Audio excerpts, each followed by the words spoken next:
Kiper timnas Indonesia, Martin Paes pun bercerita mengenai apa yang ia alami selepas menjadi bagian timnas Indonesia. Paes sempat kaget, terutama dengan banyaknya perhatian yang ia dapatkan di media sosial. Saat ini pengikut Instagram Martin Paes bahkan sudah 1,7 juta. Martin Paes pun mulai melakukan pendekatan yang berbeda dengan media sosialnya. Kini ia tidak sembarangan lagi. Saat itulah saya merasa perlu menjalin hubungan dengan media sosial saya dengan cara yang berbeda, di mana Anda dapat menyingkirkannya untuk sementara waktu karena hal itu bisa sedikit membebani, kata Martin Paes. Sebelum resmi membela timnas Indonesia, Martin Paes susah merasakan ombak mengenai banyaknya penggemar sepak bola Indonesia di media sosial. Namun, Martin Paes tidak menyangka dengan banyaknya dukungan yang didapatkan di dunia nyata. Terutama saat timnas Indonesia berlaga di Stadion Utama Gelora Bung Karno. Sungguh tidak menyangka bahwa tiba-tiba kami dipuja oleh begitu banyak pengikut dan kerumunan yang besar, tandasnya. Martin Paes menjalani periode yang menarik bersama timnas Indonesia. Paes pertama kali mendapatkan panggilan dari skuad Garuda pada September lalu. Saat itu Martin Paes langsung menarik perhatian. Kiper berusia 26 tahun itu menjadi salah satu sosok kunci keberhasilan timnas Indonesia meraih 2 poin dari Arab Saudi dan Australia.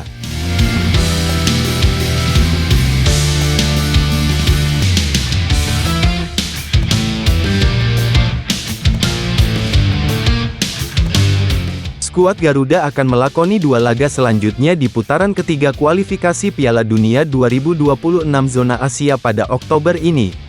Sintayong telah menetapkan 27 pemain untuk dibawa olehnya, yang resmi diumumkan oleh akun timnas Indonesia di berbagai media sosial pada Rabu, tanggal 2 Oktober tahun 2024. Ada 3 pemain yang dicoret dari skuad terkini, yaitu Justin Hubner, Ramadan Sananta, dan Adi Satrio. Hubner tidak dibawa karena cedera, dan Adi Satrio dicoret karena Coach Shin memutuskan untuk hanya membawa 3 kiper setelah memanggil 4 kiper pada September lalu. Untuk Sananta, digantikan dengan Malik Rizaldi. Namun, Sintayong bisa saja mencoret striker lainnya dalam skuad. Hoki Caraka termasuk striker yang dipilih Sintayong untuk dibawa ke Bahrain dan China pada Oktober ini. Setelah pengumuman resmi dirilis pada Rabu, tanggal 2 Oktober tahun 2024, Hoki Caraka mengunggah story terbaru di Instagramnya. Penyerang berusia 20 tahun itu mengindikasikan rasa syukurnya karena masih termasuk dalam skuad yang dipilih oleh Sintayong. Hoki sendiri memang tampil cukup baik dalam sebulan terakhir sejak membela PSS Sleman kembali seusai membela timnas Indonesia pada September lalu.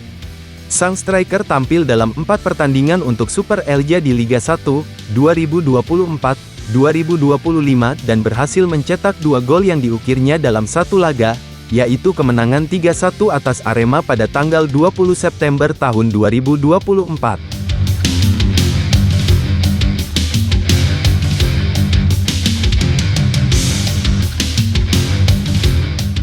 Pelatih timnas Indonesia U20, Indra Syafri ingin memanggil Welber Jardim ke Piala Asia U20. Sebelumnya pemain yang berposisi bek kanan itu absen membela Garuda Muda di kualifikasi Piala Asia U20 2025. Tanpa Welber Jardim, timnas Indonesia U20 tetap sukses lolos ke Piala Asia U20. Skuad Garuda Muda menjadi juara grup F kualifikasi Piala Asia U20. Indra Syafri sebenarnya memanggil Welber Jardim ke timnas Indonesia U20 untuk kualifikasi Piala Asia U20 2025. Namun bek berumur 17 tahun itu tidak bisa meninggalkan klubnya, Sao Paulo. Pelatih timnas Indonesia, Sintayong menyarankan untuk mencari pemain lagi timnas Indonesia U20. Timnas Indonesia U20 akan mengarungi Piala Asia U20 di China pada 6 sampai tanggal 23 Februari tahun 2025. Semua bisa tahu siapa yang lolos Piala Asia U20 2025. Dari situ baru kita bisa dapat gambaran kualitas tim-tim yang lolos itu seperti apa, ujar Indra Syafri. Tapi dari 3 kali kita mengikuti Piala Asia U20, saya sepakat dengan Coach Sintayong, bahwa kita mungkin butuh penambahan pemain, katanya menambahkan. Selain itu, Indra Syafri tengah mengajukan 3 pemain keturunan untuk dinaturalisasi. Ketiganya yakni Tim Gaypens, Dion Marks, dan Maures Mohinok.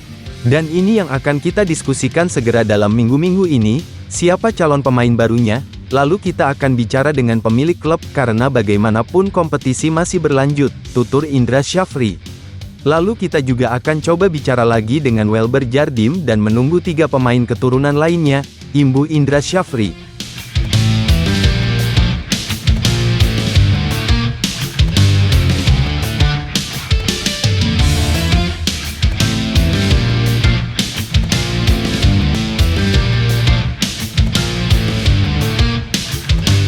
Miss Hilges dan Eleanor Reijenders resmi menjadi WNI setelah menjalani sumpah pada Senin, tanggal 30 September tahun 2024.